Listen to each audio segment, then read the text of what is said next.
salaamullaahi calaykum kulanti wacan oo wanaagsan daawadayaal halkan warbaahiya meediya qodobada ugu waaweyn aad ku daawan doontaan warka warbaahiya meediya waxaa ka mid ah ra-iisul wasaare kheyre oo gudoomiyey shir looga hadlayay amniga caasimadda oo ka dhacay magaalada muqdisho. mid ka mid ah dowladaha Yurub oo aqoonsatay baasaboorka Soomaaliya.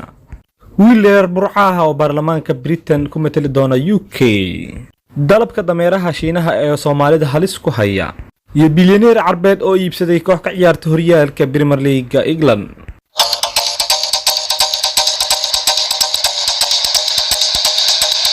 markaan ku soo dhawaada warkii oo faahfaahsan halkan naga daawanaysaan oo warbaahiya media.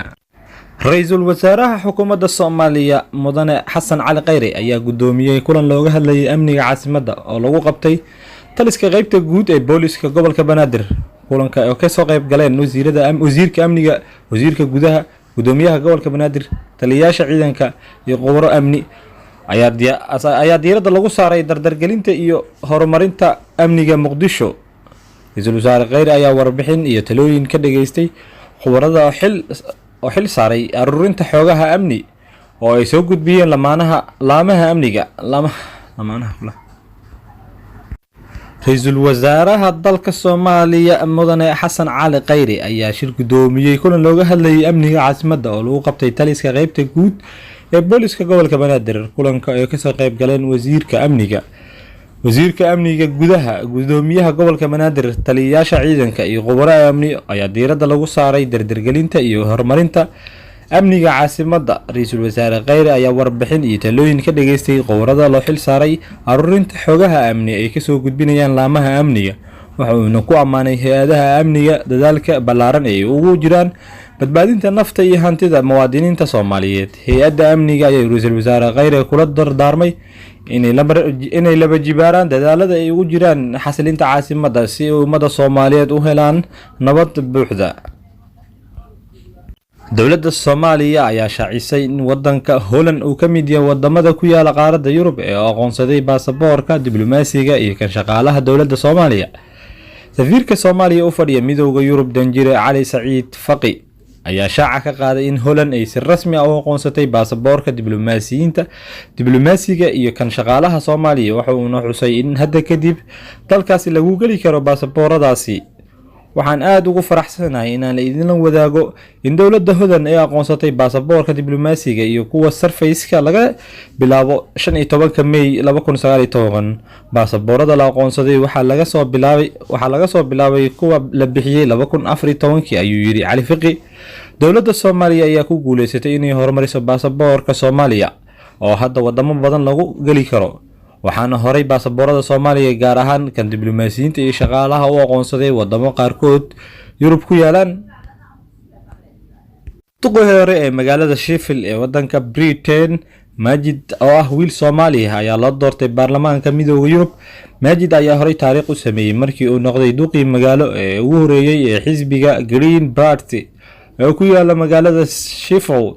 wuxuuna sidoo kale waqtigaas noqday duqii magaalada ugu da'yara. markii lagu dhawaaqay natiijada ayuu Twitter-ka ugu mahadceliyay dadkii soo doortay.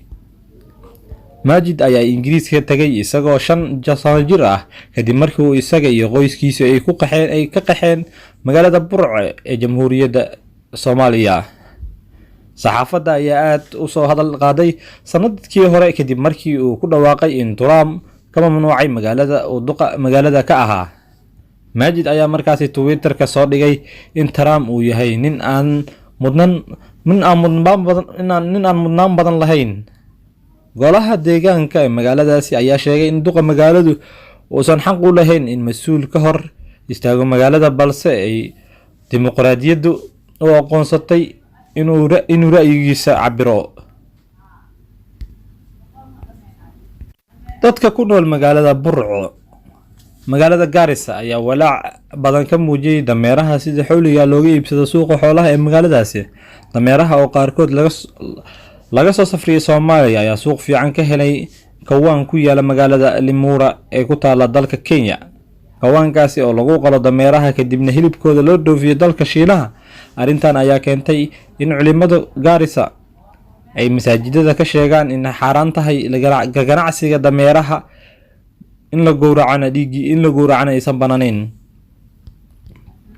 shacabka ku nool magaalada Gaarisa ayaa ka cabsi qabay in gobolka gabi ahaanba laga waayo dameeraha maadaama ay si aad ah suuqa looga geeyo isla markaana loo sii qaado dalka Shiinaha. dameeraha markii la ogaaday in lacag laga helayo magaalada oo dhanba ku dhaqaaqday mid kasta inuu soo xado ama soo iibsado dameer si uu u iibgeeyo wadanka Shiina, sida ay sheegeen shakhsiyaad mudan ka soo shaqeeyay kala iibinta xoolaha suuqaasi la keeno. waxaana maalintii suuqa laga raraa 5 ilaa 6 gaari oo dameer ah. dameeraha markii ay ku yaraadeen suuqa Gaarisana waxaa loo raadiyaa ilaa Soomaaliya. waagii hore dameeraha waxaa lagu gadi jiray 4,000 ilaa 6,000 oo shilinka Kenya ah oo u dhigma $40 ilaa $60. haddana waxaa lagu gadaa 18,000 ilaa 20,000 oo shilinka Kenya oo u dhigma $180 ilaa $200. qiimaha dameeraha ayaa kor u sii kacaya, ayuu yiri qof aan warkaasi ka wareysanay. haddii ay dowladdu wax ka qaban weydo arrintan muddo yar dabadeed waxaa la waayi doonaa wax dameer la yiraahdo. culimada ku nool magaalada Gaarisa ayaa bilaabay inay ka hadlaan in la joojiyo ganacsiga dameeraha iyaga oo si gaar ah ganacsatada ku howlgala ganacsiga dameeraha fariin u diray. Sheekh Cali Guure oo kamid ah culimada magaalada Gaarisa oo arrintan ka hadlayay ayaa yiri horta dameeruhu waxay ka mid yihiin xoolaha uu Ilaahayna siiyay inaan isticmaalno in laga ganacsado oo la iibsado ama la sii iibsado. diiniyan xaaraan maaha, kaliya waxay xoolaha kale kaga duwan yihiin hilibkooda lama cuno, caanahoodana lama isticmaalo. laakiin waxa xaaraan in hilibkooda la cuno. maalintii la joogay dagaalkii Khaybar dameeraha iyaga oo la qalanayo oo hilibka uu karayo ayuu sharciga xarimiyay oo ka dhigay xaaraan. rasuulkeenina uu ku sheegay dameerka inuu xaaraan yahay. dameerka maadaama ay tiradoodu yartahay faracooduna uu yaryahay, haddii la wada iibiyo gaadiid la'aan ayaa dhacaysa oo bulshada iyo dadka danyarta ee ku nool dameerada inay isticmaalaan ayaa daciif ama tabardari kusoo beegmaysa ay bulshada intooda badan isla dhex qaadayaan. ugu dambeyntii bilyaneer u dhashay dalka Imaaraadka Carabta ee lagu magacaabo Sheikh Khalid bin Zayed Al Nahyan ayaa adduun lacageed dhan 350 milyan ku iibsaday koox horyaalka Premier League ee Newcastle. Sheikh Khalid bin Zayed Al Nahyan ayaa kamid ah qoyska haya talada dalka Imaaraadka Carabta, wuxuuna bilyaneerka ilmo adeer leeyahay milkiilaha kooxda Manchester City ee Sheikh Mansour bin Nahyan. hantilahan carabeed ee iibsaday kooxda Newcastle ayaa horey ugu soo fashilmay kooxda Liverpool inuu iibsado adduun lacageed dhan 2 bilyan. wuxuuna hadda doonayaa Sheikh Khalid in kooxda Newcastle laga dhigo sida kooxda Manchester City. taageerayaasha kooxda Newcastle ayaa aad ugu farxay in kooxdooda uu iibsado hantila carabeed, waxayna taageerayaasha aaminsan yihiin kooxda in isbedel ku imaan doono ay la soo wareegi doonaan ciyaartoyda dunida ugu magaca leh.